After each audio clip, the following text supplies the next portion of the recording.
We have followed the VOC across the world, to the Spice Islands, to the city it built, to a tiny door in Japan. But the most lasting thing the company ever invented was not out there, in the East. It was back home, in the courtyards of Amsterdam. In our very first episode, we watched the VOC sell itself, in pieces, to the public, and make one strange rule. Your money, once invested, could never be withdrawn. You could only sell your share to someone else. That one rule, meant simply to keep the company's capital from running out, had a consequence nobody fully planned. To sell your share, you needed a buyer, and a place to find one, and a price. And so, almost as a side effect, the Dutch invented the thing that now sits at the center of the whole financial world: the stock market. This is the story of the world's first blue chip. Before the VOC, owning a piece of a business was a frozen thing. You put money into a voyage, you waited, you took your share of the profit, and the venture dissolved.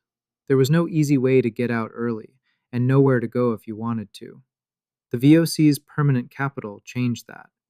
Because you could never demand your money back from the company, but you could sell your share to another person, a new thing came into being: a market in the shares themselves.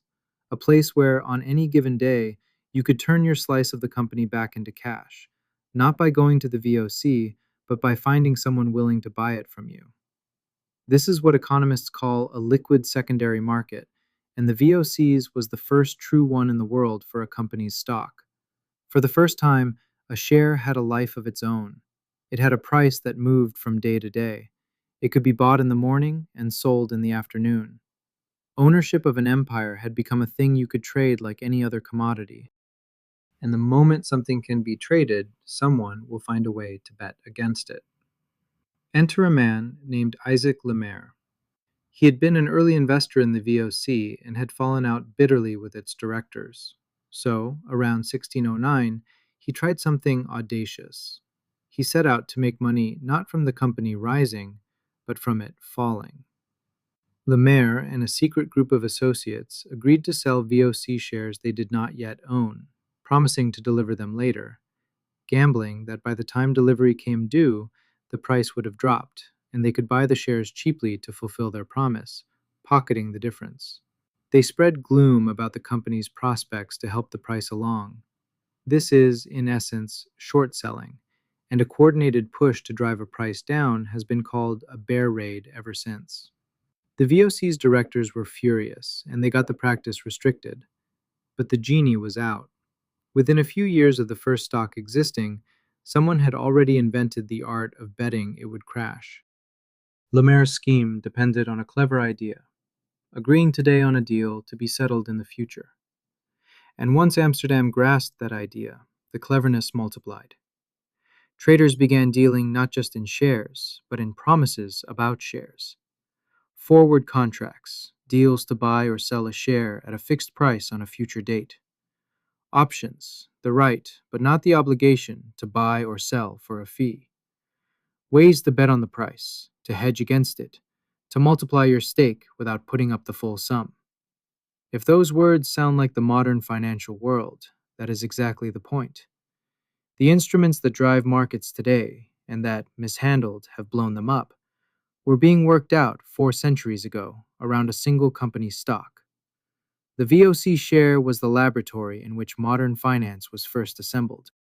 By the late 1600s, all of this had grown into a whole culture: feverish, rumor-driven, half-rational.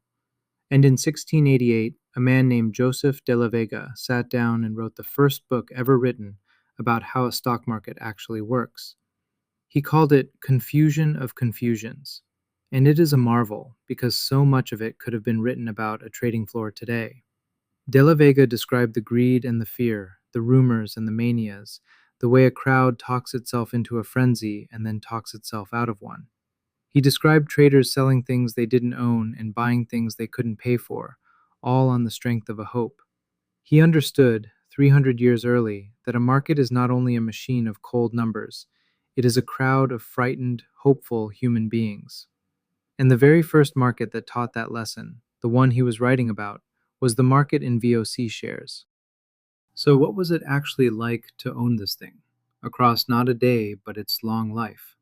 For generations, the VOC share was the closest thing the early modern world had to a blue chip, a holding you could buy and keep, trusting it to pay you handsomely year after year. And pay it did.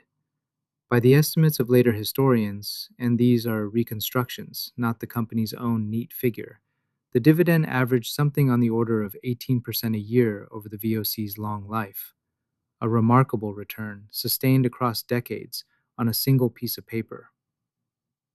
But it was never a smooth ride.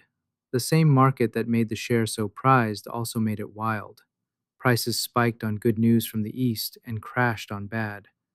Rumors moved fortunes, speculation ran hot, and Amsterdam saw the first manias, the first times a crowd of investors lost its collective head over a price and then paid for it. Everything we now associate with markets, the steady wealth and the sudden panic, the patient investor and the reckless gambler, was already there in the world's very first one. That is the deepest receipt in this whole series.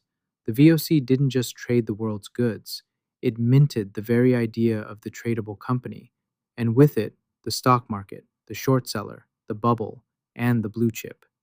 The financial world you live in was prototyped, almost in full, around shares in one Dutch corporation. The company had now remade money itself. Next, we follow the receipts back out to sea, to Cinnamon, to the Cape, and to the sea lanes the VOC had to hold to keep this whole machine alive. A rule meant only to lock in the company's capital ended up inventing the modern market, a place to trade shares and then to bet on them, hedge them, and gamble them into the first booms and the first crashes. The VOC was the first great blue chip, paying its owners a fortune over 2 centuries, and the first stock anyone ever lost their head over. History audits both halves, the steady dividend and the madness it set loose. We are still trading in the world it made. The company built the market. The account isn't settled yet. Tareekh ka Hisaab, history, audited. Hisaab abhi baki hai.